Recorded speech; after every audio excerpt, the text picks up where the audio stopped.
시골집의 겨울은 유난히 길었습니다. 눈은 진작에 녹았는데 마음에 쌓인 얼음은 좀처럼 녹을 기미가 보이지 않았죠. 그 집 마당, 장독대 옆 작은 계집, 한 마리 진돗개가 웅크리고 앉아 있습니다. 아버지가 떠난 뒤에도 그 자리를 지키는 이 집에서 마지막까지 남은 존재였어요. 이름은 순심이. 아버지가 12해 전 강아지였을 때 데려왔습니다. 순수한 마음으로 산다는 뜻이다. 순심이. 가족들은 웃었어요. 걔한테 무슨 그런 이름이냐고. 하지만 아버지는 진지했습니다. 그 아이를 안고 마당을 한 바퀴 돌며 집안 구석구석을 보여줬죠. 여기가 내 집이다. 잘 지켜라. 그 뒤로 순심이는 정말 집을 지켰어요. 낯선 사람이 오면 짖고 밤이면 마당을 순찰했습니다. 아버지가 마당에 나오면 꼬리를 흔들며 달려갔고 어디론가 나갈 때면 대문까지 따라가 배웅했어요. 겨울이면 아버지 곁에 바짝 붙어 앉았습니다. 여름이면 장독대 그늘에서 아버지가 부를 때까지 기다렸어요. 12해 내내 한결같이.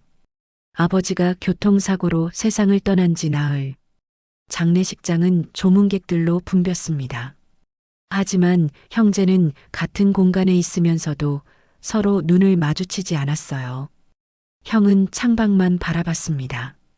동생은 구석 의자에 앉아 손톱을 뜯고 있었죠. 어머니는 그 사이에 앉아 조문객들에게 고개를 숙였어요. 고생 많으셨습니다. 삼가 조의를 표합니다. 사람들은 왔다 갔습니다. 하지만 형제는 여전히 서로를 외면했어요. 장례 이틀째 되던 밤, 동생이 먼저 입을 열었습니다. 형은 뭐 했어? 아버지 빚 갚는데 얼마나 보탰어? 목소리가 떨렸어요. 분노보다는 억울함이 섞인 목소리였죠. 형은 돌아보지도 않았습니다. 야, 나는 대학 등록금이라도 벌었지. 넌 뭐 했는데? 아버지한테 손만 벌렸잖아. 형은 알아? 아버지가 왜 빚을 졌는지? 우리 뒷바라지 하느라 그런 거 아니야? 닥쳐. 넌 아무것도 몰라. 동생이 자리에서 벌떡 일어났습니다. 몰라. 내가 몰라? 형만 아는 줄 알아? 시끄러워. 형이 소리를 질렀어요. 조문객들이 일제히 돌아봤습니다. 동생은 입술을 깨물었습니다. 눈물이 핑 돌았어요. 형은 항상 그래. 혼자 다 안다고. 혼자 다 책임진다고. 근데 형도 몰라. 아버지가 왜 그렇게 살았는지. 그러니까 닥치라고 했잖아. 결국 형은 먼저 밖으로 나가버렸어요. 동생은 장례식장 구석에 앉아 혼자 울었습니다. 어머니는 그 모습을 보며 입술을 깨물었어요. 문제는 아버지가 남긴 빚이었습니다. 3,200만 원, 은행 대출 1,000만 원, 카드빚 500만 원, 그리고 출처를 알 수 없는 사채 1,700만 원. 왜 사채까지 썼어요? 동생이 물었지만 어머니는 대답하지 못했어요. 남편은 평생 술 한잔 안 하고 도박은 쳐다보지도 않던 사람이었거든요. 장례 사흘째 되던 날, 채권자가 찾아왔습니다. 한 달 안에 못 갚으면 시골집 가압류 들어갑니다. 키 큰 남자가 서류를 내밀었어요. 거기에는 아버지 도장이 찍혀 있었습니다. 이게 무슨... 어머니는 서류를 받아들었어요. 손이 떨렸습니다. 한 달이요? 한 달 안에 3천만 원을? 네. 못 갚으시면 집 넘어갑니다. 채권자는 그렇게 말하고 나갔어요. 어머니는 그 자리에 주저앉았습니다. 집을 팔아야 하나. 그 집은 아버지가 평생 모아서 산 집이었어요. 20해 동안 빚 갚으며 지킨 집이었습니다. 아버지는 그 집에서 순심이를 키우고 텃밭을 가꾸고 퇴직 후 여생을 보내려 했어요. 한 달, 딱 한 달 안에 집을 팔고 정리해야 했습니다. 형제는 장례를 치르고 뿔뿔이 흩어졌어요. 서로 얼굴 보기가 싫었죠. 형은 서울로 올라갔고 동생은 친구 집에 얹혀 살았습니다. 어머니 혼자 시골집에 남았어요. 나흘째 되는 날 아침, 어머니는 마당에 나갔습니다. 순심이가 장독대 뒤에서 땅을 파고 있었어요. 앞발로 미친 듯이 순심아, 그만해. 어머니가 말렸지만 순심이는 멈추지 않았습니다. 발톱이 부러지고 피가 났는데도 흙이 사방으로 튀었어요. 아니, 왜 이러는 거야? 어머니는 순심이를 안아 떼어냈습니다. 순심이는 낑낑거리며 몸부림쳤어요. 다시 그 자리로 가려 했죠. 거기 뭐가 있다는 거야? 이웃집 할머니가 울타리 너머로 말했어요. 어제도 밤새 저러더라.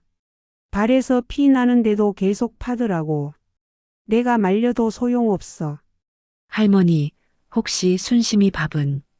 내가 줬지. 근데 잘 안 먹어. 한 입 두 입 먹다 말고 자꾸 저기만 가. 저기 뭐가 있나 봐. 어머니는 집에서 삽을 가져왔습니다. 그리고 조심스럽게 땅을 팠어요. 한 삽, 두 삽. 흙이 무거웠습니다. 삽 끝에 뭔가 딱딱한 게 걸렸어요. 낡은 철제 상자. 군데군데 녹이 쓴 상자가 드러났습니다. 어머니의 손이 멈췄어요. 설마, 상자를 들어 올리는 순간 어머니는 그 무게를 알았습니다. 이 안에 뭐가 들었는지 가슴이 쿵 내려앉았어요. 순심이는 상자를 보더니 꼬리를 한번 흔들었습니다. 그리고 조용히 계집으로 돌아갔어요. 마치 할 일을 다한 것처럼 집 안으로 들어가 상자를 식탁에 올렸습니다. 손이 떨렸어요. 상자를 열까 말까 한참을 고민했죠. 어머니는 부엌에서 물을 한 잔 마셨습니다. 그리고 다시 식탁으로 돌아왔어요. 상자는 그대로 있었습니다. 열면 모든 게 끝나는 건데. 어머니는 뚜껑을 열었습니다. 안에는 편지 묶음, 병원 영수증들, 그리고 오래된 사진 한 장이 들어 있었어요. 사진 속에는 젊은 남자와 여자가 웃고 있었습니다. 남자는 아버지였어요. 25쯤 돼 보이는 얼굴. 하지만 옆에 여자는 어머니가 아니었습니다. 어머니는 그 여자를 알았어요. 30년 전 남편의 약혼녀였던 여자. 첫 번째 편지를 펼쳤습니다. 태수야, 나 병원에서 심장병 진단 받았어. 수술해야 한대. 비용이 1,000만 원이래. 미안해. 우리 결혼 미뤄야 할 것 같아. 내 인생 망치고 싶지 않아. 두 번째 편지. 태수야, 내가 돈 빌려준다고 했지만 받을 수가 없어. 너도 내 미래가 있잖아. 나 때문에 내가 힘들어지면 안 돼. 미안해. 우리 그냥 헤어지자. 이게 나를 위한 거야. 세 번째 편지. 태수야, 마지막으로 쓴다. 너 다른 사람이랑 결혼한다며. 잘 됐다. 부디 행복하게 살아. 나는 시골로 내려갔어. 수술 포기했어. 여기서 조용히 지낼게. 제발 나 찾지 마. 잊어줘. 어머니는 눈을 감았습니다. 30년 전 그날이 떠올랐어요. 남편이 청혼할 때 말했었죠. 나 사실 다른 사람 좋아했었어요. 근데 그 사람이 날 떠났어요. 병 때문에. 근데 당신은 날 좋아해 주잖아요. 나도 당신한테 잘할게요. 결혼해 줄래요? 어머니는 알았어요. 남편이 자기를 사랑하는 게 아니라는 걸. 그냥 상처받은 마음을 위로받고 싶어서 자기를 선택한 거라는 걸. 하지만 어머니는 괜찮다고 생각했습니다. 시간이 지나면 사랑할 수 있을 거라고. 아이 낳고 가정 꾸리면 괜찮아질 거라고. 결혼 5년째 되던 해. 어머니는 남편이 누군가에게 돈을 보내는 걸 알았어요. 통장 내역에서 봤죠. 매달 20만 원씩. 그날 밤 어머니는 남편을 기다렸습니다. 남편이 퇴근해서 들어왔어요. 이게 뭐예요? 어머니가 통장을 내밀었을 때 남편은 고개를 숙였습니다. 미안해. 누구한테 보내는 거예요? 그냥 도와줘야 하는 사람이 있어. 그 여자예요? 당신 옛날에 좋아했던 그 여자? 남편은 대답하지 않았어요. 그게 답이었죠. 아직도요? 결혼하고 애까지 낳았는데 아직도요? 미안해. 그 사람이 혼자 아프다가 죽을까봐. 어머니는 그날 밤 혼자 울었습니다. 하지만 이혼하지는 않았어요. 아이들이 있었고 갈 곳도 없었으니까. 그 뒤로 어머니는 모르는 척 했어요. 남편이 돈을 보내는 것도 가끔 시골에 내려가는 것도 다 모르는 척 했습니다. 네 번째 편지는 달랐어요. 다른 사람이 쓴 거였습니다. 아버지께 저는 지혜의 딸 수진이라고 합니다. 어머니는 제가 10살 때 돌아가셨어요. 심장이 결국 버티지 못했대요. 그런데 돌아가시기 전에 어머니가 이 편지들을 주시며 말씀하셨어요. 이 사람한테 꼭 감사하다고 전해라. 이 사람이 나한테 해준 것을 내가 갚아라. 저는 고아원에서 자랐어요. 친척도 없고 의지할 사람도 없었어요. 그런데 20살 때 저도 심장병 진단을 받았어요. 어머니한테 물려받은 거래요. 수술비가 2천만 원 필요해요. 죄송하지만 마지막으로 한 번만 도와주실 수 있나요? 저는 죽고 싶지 않아요. 편지 날짜는 15년 전. 어머니는 손이 떨렸어요. 그 여자가 죽었다는 걸 남편은 말한 적이 없었거든요. 다음 편지는 아버지가 쓴 거였습니다. 보내지 못한 편지였어요. 수진아, 내 엄마는 내가 평생 미안해하는 사람이야. 내가 결혼해서 떠났을 때 그 사람이 얼마나 외로웠을지, 혼자 아프다 죽었을지. 나는 평생 그 죄책감을 안고 살았어. 내 수술비 내가 낼게. 건강하게 살아라. 제발 건강하게 살아라. 그 뒤로 영수증들이 쏟아졌습니다.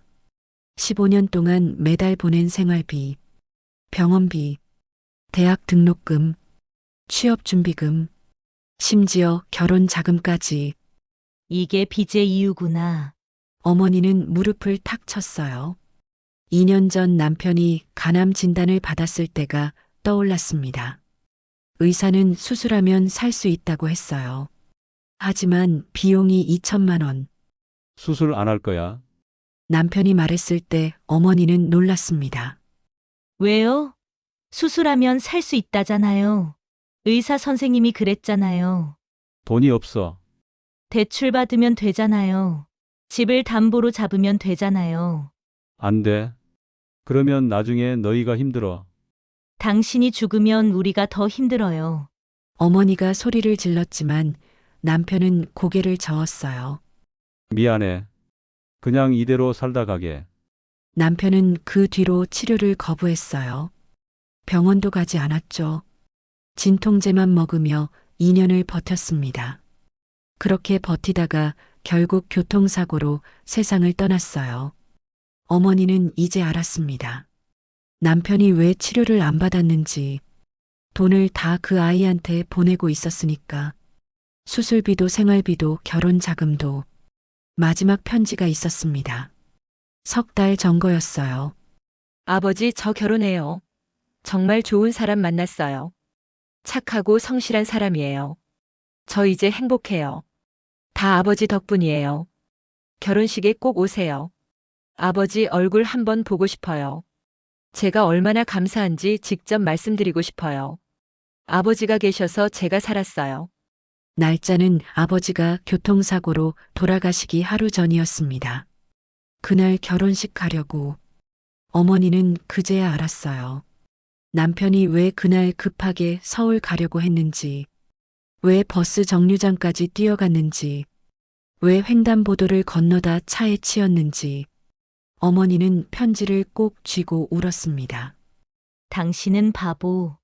당신 정말 바보 같은. 나흘 뒤 어머니는 형제를 불렀어요. 둘 다 오기 싫어했지만 어머니가 급하다고 해서 왔습니다. 뭔데요, 어머니? 집 파는 거 알아보셨어요? 형이 퉁명스럽게 말했어요. 어머니는 상자를 식탁에 올렸습니다. 이거 순심이가 찾아낸 거야. 이게 뭔데요? 너희 아버지가 땅에 묻어둔 거야. 읽어봐. 형제는 편지를 하나씩 읽었어요. 침묵이 흘렀습니다. 시계 초침 소리만 들렸어요. 동생이 먼저 울었어요. 아버지가 자기 목숨 버리면서까지 그 사람 딸을 도운 거예요? 형도 눈물을 닦았습니다. 우리가 완전히 오해한 거잖아. 아버지를 빚쟁이라고 무책임하다고. 동생이 바닥에 주저앉았어요. 내가 뭐라고 했어? 내가 아버지한테 뭐라고 했는데? 나도 마찬가지야. 형도 눈물을 흘렸습니다. 어머니가 말했어요. 너희 아버지는 평생 죄책감 안고 살았어. 사랑하는 사람을 지키지 못한 죄책감. 그래서 그 딸이라도 지키고 싶었던 거야. 자기 목숨보다 그게 더 중요했던 거야. 동생이 물었습니다. 그럼 어머니는 어떠셨어요? 아버지가 평생 다른 여자 생각하면서 산 거잖아요. 어머니는 안 힘드셨어요? 어머니는 창밖을 바라봤어요. 마당에 순심이가 앉아 있었습니다. 처음엔 질투 났지. 많이. 밤마다 울었어. 왜 나는 안 사랑하냐고. 왜 죽은 사람만 생각하냐고. 어머니의 목소리가 떨렸습니다. 근데 시간이 지나니까 이상하게 이해가 되더라. 사랑한다는 게 뭔지 알 것 같았어. 무슨 뜻이에요? 누군가를 그렇게까지 생각할 수 있다는 게 나쁜 것만은 아닌 것 같았어. 그게 비록 나한테 온 사랑은 아니었어도. 형이 말했습니다. 그래도 어머니는 억울하셨을 텐데요. 억울했지. 근데 나도 너희 아버지 사랑했어. 그 사람이 다른 사람도 사랑한다고 해서 내 사랑이 없어지는 건 아니잖아. 그냥 함께 있는 거지. 동생이 울었어요. 어머니, 형이 편지 뒤를 뒤적였습니다. 주소가 적혀 있었어요. 우리 이 사람 찾아가야 하는 거 아니에요? 아버지가 돌아가셨다고 알려줘야죠. 그게 아버지가 원하시던 거잖아요. 어머니는 고개를 끄덕였습니다. 그래야지.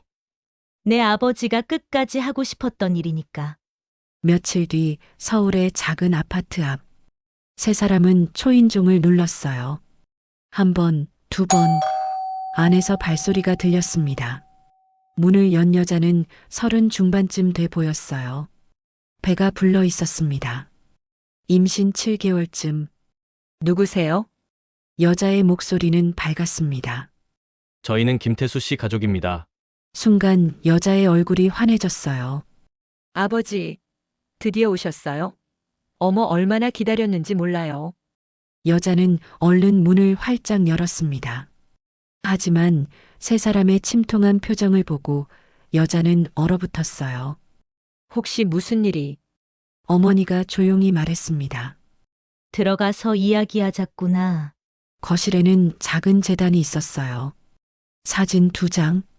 하나는 젊은 여자, 다른 하나는 아버지였습니다. 왜 우리 아버지 사진이?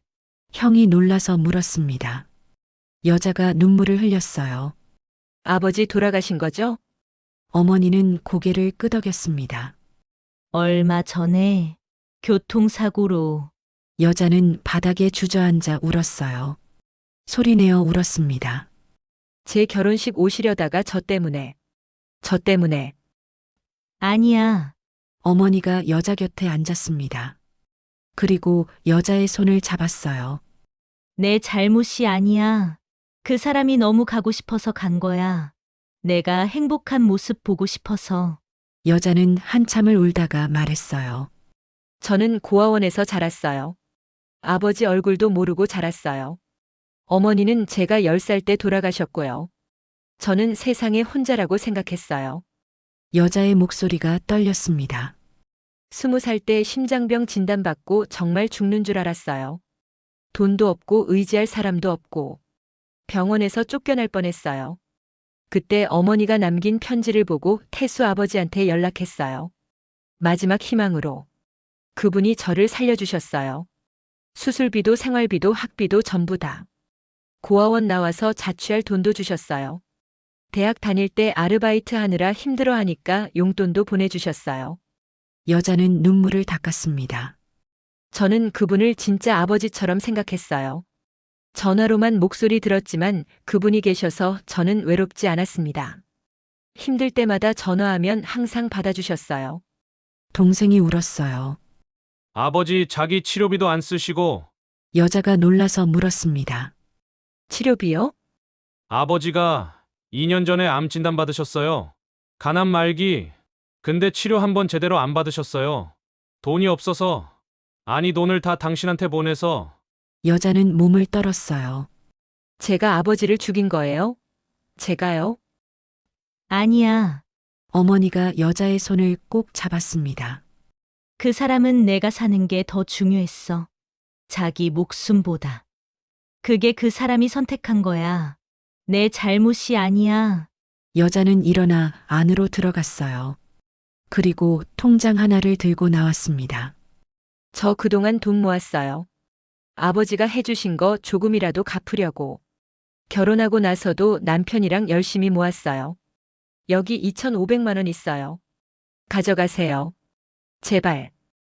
안 돼. 어머니가 고개를 저었어요. 이건 내 거야. 내 아이 키우는 데 써야지.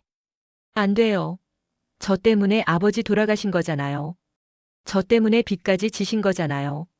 제발 받아주세요. 안 그러면 저는 평생 죄책감 안고 살아요. 제발요.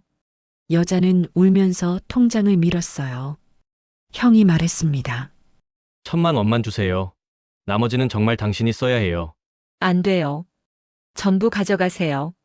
저는 괜찮아요. 남편도 있고 저도 일할 수 있어요. 동생이 말했어요. 우리 아버지가 원한 게 뭔지 알아요? 당신이 행복한 거예요. 당신이 빚 갚느라 고생하는 거 아버지가 원하실 것 같아요? 여자는 한참을 울었어요. 그럼 절반만이라도, 제발 절반만이라도 받아주세요. 결국 여자는 1,500만 원을 건넸습니다. 형제는 받았어요. 남은 빚의 절반이었죠. 여자가 물었습니다. 저 아버지 산소 어디 계세요? 찾아뵙고 싶어요. 절이라도 올리고 싶어요. 아직 못 모셨어. 돈이 없어서. 어머니가 말했습니다. 그럼 제가 할게요. 제가 모시게 해주세요. 제발 이것만이라도 하게 해주세요. 결국 여자는 아버지 산소를 만들어줬어요. 남은 1,000만 원으로. 석 달 뒤 여자가 아들을 낳았습니다. 이름은 태수. 형제는 남은 빚 700만 원을 둘이 나눠 갚았어요. 1년이 걸렸지만 다 갚았습니다. 형은 야근을 하며 돈을 모았고 동생은 아르바이트를 2개씩 했어요.